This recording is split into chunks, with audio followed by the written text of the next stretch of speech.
Blitz India में आज हमारे साथ हैं मधुबंती बागची। और ये नाम आज हर आदमी की जुबान पे है। रीजन क्या है? एक फिल्म स्त्री 2 जिसने धमाका कर दिया है, बाहुबली का रिकॉर्ड तोड़ दिया है, और वो तूफान एक गाना। आज की रात ते हैं हम मधुबंती से और पूरी कहानी जानते हैं। सबसे पहले इस गीत की पूरा आप इसकी मेकिंग बताइए, कैसे ऑफर आया, क्या क्या हुआ। तो इस गाने के जो कंपोजर्स है सचिन अंजिकर, तो उनके साथ मैं काफी टाइम से जी। काम कर रही हूँ, गाने गा रही हूँ उनके लिए। मैंने मेरा फर्स्ट जो रिलीज था बॉलीवुड प्लेबैक रिलीज, वो भी उनके साथ ही था। तो एक दिन ऐसा हुआ लास्ट ईयर, उन्होंने मुझे कॉल किया और कॉल करके मुझे बोला कि एक बहुत ही बेहतरीन गाना हम लोग बना रहे हैं, तुम आ जाओ। और मेरी एक ऐसी ऐसी एक आदत है कि मैं कभी नहीं पूछती हूँ कि कौन सी मूवी के लिए या क्या प्रोजेक्ट है। तो उन्होंने कहा कि अच्छा गाना है, तुम आ जाओ। मैं स्टूडियो जाके मैं देख रही हूँ कि अमिताभ दा भी है, वो तीनों मिलके गाना बना रहे। और गाना एकदम से सुन के ही मुझे समझ में आ गया कि क्या करना है इसमें, उनको क्या चाहिए होगा। तो फिर उन्होंने मुझे समझाया, उन्होंने एकदम अच्छे से ब्रीफिंग की कि करना क्या है। फिर हमने रिकॉर्ड किया, एक बार रिकॉर्ड की मैंने, फिर मुझे लगा कि आई कैन डू बेटर। फिर कुछ दिन के बाद मैंने वापस रिकॉर्ड किया and then it was locked कि हो रहा है गाना। बहुत टाइम जाने के बाद मैं शायद कुछ और रिकॉर्ड करने गई थी स्टूडियो में, तब मुझे पता लगा कि ये स्त्री टू का गाना है। आज की रात मजा हुस्न का आंखों से लीजिए। तो then I was very excited कि अरे वाह, ये तो बहुत ही एक फेमस फ्रेंचाइजी इसको कह सकते हैं, क्योंकि Stree one was a huge hit. तो and then I was very excited ये करते थे। तो मधुबंती, ये बताइए कि इस गाने में जो मतलब धूम मची है पूरी दुनिया में, पाकिस्तान तक से रिएक्शन आ रहे हैं, तो क्या बदलाव आया है मधुबंती बागची के अंदर? अंदर तो कोई भी बदलाव नहीं है, हो ही नहीं सकता है।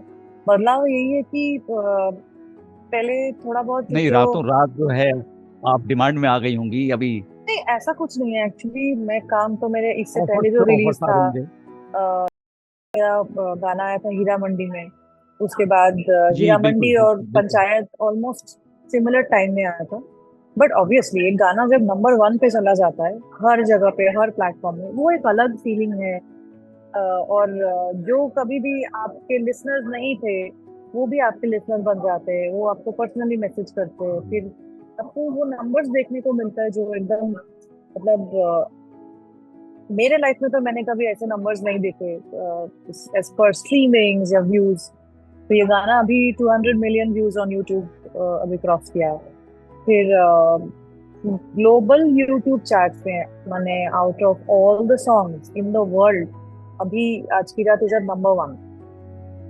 तो that is an incredible feeling. बाकी तो ठीक है, ऑब्वियसली लोग कॉल कर रहे, कंग्रेचुलेट कर रहे, काम के ऑफर्स भी आ रहे हैं, तो that is a great feeling. But I am taking all of it in कि इतने सारे लोग गाना सुन रहे हैं, इनको पसंद आ रहा है एंड दैट इज इनक्रेडिबल। तो वो मैं अभी भी थोड़ा एडजस्ट होने में मुझे टाइम लग रहा है कि ये तो बहुत ही अमेजिंग है। तो वैसे ही मैं पूछना चाह रहा हूँ कि एक दिन में कितने फोन कॉल्स आ रहे हैं आपके पास आजकल? बहुत सारे, बहुत सारे, मतलब कभी कभी लग रहा है कि मैं सुबह से रात तक में फोन कॉल्स ही अटेंड करती हूँ। सिर्फ फोन पे ही मेरा चलता है फोन, मतलब जो गाना मैं गाती हूँ उसके लिए कभी कभी टाइम नहीं मिलता कि गाना भी गा लूँ थोड़ा। फोन तो ठीक है चलो बाद में कर ही लेंगे, बट हाँ वो थोड़ा ज्यादा हो रहा है अभी। अच्छा, ये बताइए कि आप एक क्वालिफाइड इंजीनियर हैं और बचपन से ही आपने शास्त्रीय संगीत की प्रॉपर ट्रेनिंग ली, क्योंकि आप कलकत्ता से थी और आगरा घराना जो है उससे आप जुड़ी हुई हैं। तो ये बताइए कि ये जो इंजीनियर से आप सिंगर बन गई और मतलब उसको छोड़ दिया, अलविदा कह दिया, कलकत्ता से मुंबई शिफ्ट हो गई, क्या सब कुछ, थोड़ा सा जर्नी अपनी बताइए। क्या खोया, क्या पाया? खोया तो ऐसा कुछ नहीं जो वापस नहीं मिल सकता, ऐसा कुछ तो मैंने नहीं खोया। क्योंकि एकेडमिक्स मुझे बहुत पसंद था। मैं जब पढ़ाई करती थी, मुझे किसी भी टॉपिक के डीप डेप्थ में जाना मुझे बहुत पसंद है। तो इसीलिए एकेडमिक्स में भी मुझे अच्छा लगता था, बट एक टाइम के बाद एक चॉइस करना पड़ता है कि आप कौन से डायरेक्शन को चूज करना चाहोगे फॉर योर एंटायर लाइफ। तो मुझे लगता है कि after I did my masters, तो मैंने सोचा बहुत कि मैं इंजीनियरिंग फील्ड में रहना चाहूंगी या music, and definitely music was my choice, क्योंकि म्यूजिक में आप सोचना नहीं पड़ता है, सुबह उठ के नहीं सोचना पड़ता कि यार फिर से आज ऑफिस जाना पड़ेगा, वो सब नहीं है। सुबह उठ के ही ये मैं सोचती हूँ कि मैं बहुत ज्यादा लकी हूँ कि हमें जो करने का मन है या मन था बचपन से, वही कर रहे हैं without any no any such pressure और एनीथिंग कि आज मुझे ये करना ही पड़ेगा, या ऑफिस जॉब की तरह कि ये मेरा टू डू लिस्ट है। तो I can just do it with all the happiness that I have. तो इससे ज्यादा खुशी की बात क्या ही हो सकता है। तो मैंने चूज तो किया 2000 इंजीनियरिंग के बाद।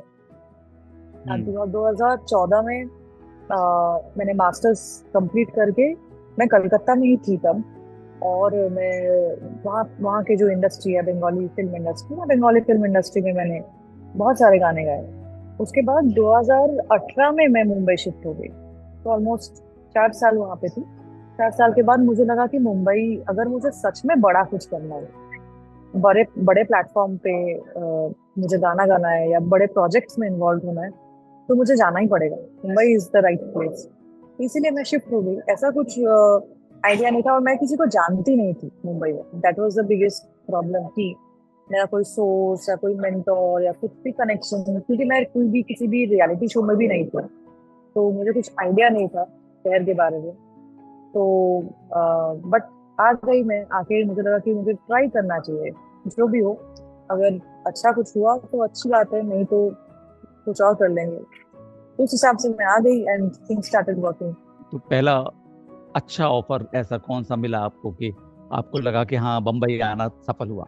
एक्चुअली जो भी आ रहा था मुझे बहुत अच्छा लग रहा था, क्योंकि मैं जीरो एक्सपेक्टेशन लेके आई थी ना, तो ऐसा कुछ मुझे नहीं लगा कि अरे I I deserve better projects, because initially मैं एड जिंगल्स गा रही थी, बट फॉर नेशनल ब्रांड्स, सारे बड़े ब्रांड्स के लिए गा रही थी।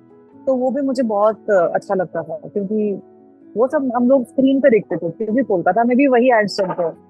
तो हम लोग को पता है कि वो एड्स बॉम्बे में शूट होते हैं, बॉम्बे के सिंगर्स होते हैं, बॉम्बे के म्यूजिक कंपोजर्स म्यूजिक करते हैं। तो वो मुझे लगा तब, जब एड के जिंगल्स भी आ रहे थे, आई वाज लाइक अरे ये भी एक प्रोग्रेस है कि मैं वो गा पा रही हूँ जो पहले, मतलब वाज अबव माय पे ग्रेड जिसको कहते हैं। तो वहां से मैंने शुरू किया, फिर धीरे धीरे आई थिंक, हाँ, पहला प्लेबैक रिलीज मेरा सचिन जिगर के ही साथ था। 1-2 साल तो लग ही जाता है ना एक शहर को समझने में, एक इंडस्ट्री को समझने में, तो बेसिक एक टाइम लग ही जाता है। बट मुझे समझ में आ गया था कि सिटी हैज स्टार्टेड एक्सेप्टिंग मी इन अ वे, कि मैं मेंटली, मुझे बहुत शांति मिलती है मुंबई में बैठ के। तो मैं वैसे ही काम करने लगी, एंड तो वैसे कैरेक्टर के साथ या पर्सनालिटी के साथ फेस टू फेस काम करना, वो बहुत बड़ी बात होती है किसी भी, आप न्यू कमर हो या एक्सपीरियंस हो, जो भी है। बट उन्होंने बहुत सपोर्ट किया है मुझे, उनका मतलब, and my experience with him has been absolutely wonderful. बहुत मुझे मेंटली सपोर्ट किया है उन्होंने, बहुत प्रेज किया है मुझे कि तुम बहुत अच्छा काम करते हो। तो इसीलिए सुकून एल्बम में गाने के बाद उन्होंने मुझे वापस बुलाया हीरा मंडी के लिए। अच्छा, ये बताइए कि जब आप कलकत्ता में थी तो हिंदी फिल्मों के गाने सुनती होंगी आप, जी, जाहिर सी बात है। तो आपका पसंदीदा कौन था, मतलब मेल और फीमेल सिंगर दोनों?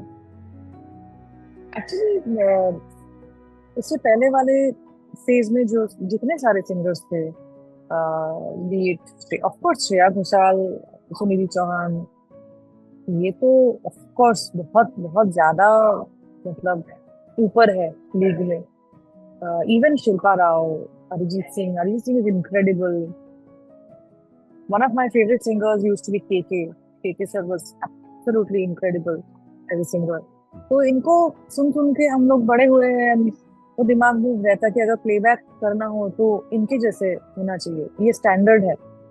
तो मैं बहुत सुनती थी, और मैं बहुत फॉलो करती थी कि ये क्या क्या नुआंसेस गा रहे हैं, क्या क्या मतलब बारीकी से क्या क्या चीज वो लोग फॉलो कर रहे हैं, या सटल कुछ कुछ होता है ना, हरकतें या जो भी हो। प्लेबैक में कैसा गाना चाहिए, वो क्लासिकल से बहुत अलग होता है। वो सुन के पता लगता है कि इनको भी आते हैं, बट वो समझ के गा रहे हैं। उन्होंने सीखा है, बट सीखने के बाद कैसे मतलब दूसरे रास्ते से भी जाके उस चीज को दिखा रहे हैं, वो एक बहुत इम्पोर्टेंट सीख होती है। तो मैंने वो बहुत, मुझे लगता है कि बहुत ऐसे सिंगर्स को सुन सुन के मैंने सीखा है वो चीज। अच्छा, अब जबकि मुझे लगता है कि शायद शायद अब आप बहुत सिलेक्टिव हो गई होंगी, अगर अभी आपको ड्यूट का मौका मिलता है तो किसको प्रेफर करेंगी? सिलेक्टिव बिल्कुल भी नहीं। मुझे लगता है कि definitely Arijit Singh would be the first choice, because as a singer वो बहुत बहुत आगे है। मतलब उनके साथ अगर डुएट भी हुआ तो कुछ ना कुछ सीखने को मिल ही जाएगा। बट बाकी सारे भी बहुत अच्छे हैं, मतलब जुबिन नौटियाल भी बहुत अच्छा है। और मुझे तो फीमेल फीमेल डुएट भी बहुत पसंद आते हैं, तो मुझे बहुत बड़ा शौक है कि मैं कभी एक फीमेल फीमेल डुएट भी गाऊं किसी के साथ, may be with Sunidhi ma'am और समवन लाइक दैट। इंटरव्यू में बातें अभी हो रही हैं और मेरे को लगता है कि लोग चाह रहे होंगे कि थोड़ा सा आप गुनगुनाएं, लेकिन मैं आप भी की जो सिचुएशन है उसको देखते हुए मैं एक गाना आपको बता रहा हूँ।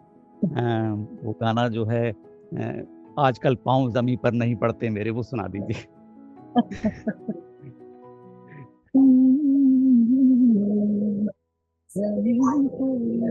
नहीं पढ़ते। कि पर्सनल लाइफ के बारे में भी जानना चाहूंगा, तो क्या कुछ बताना चाहेंगी, क्या शेयर करना चाहेंगी दर्शकों के साथ? पर्सनल लाइफ के बारे में क्या ही शेयर करूं। एक ही चीज पता है कि अगर पर्सनल लाइफ में शांति ना हो तो म्यूजिक करना बहुत मुश्किल है, कोई भी आर्टिस्टिक इसमें करना बहुत मुश्किल है। तो मेरे पर्सनल लाइफ में बहुत शांति है तो मैं बहुत खुश हूँ। मम्मी पापा की एक ही बेटी हूँ मैं, and I have been very blessed to be around amazing people, amazing friends जो मुंबई आने के बाद मुझे मिले हैं।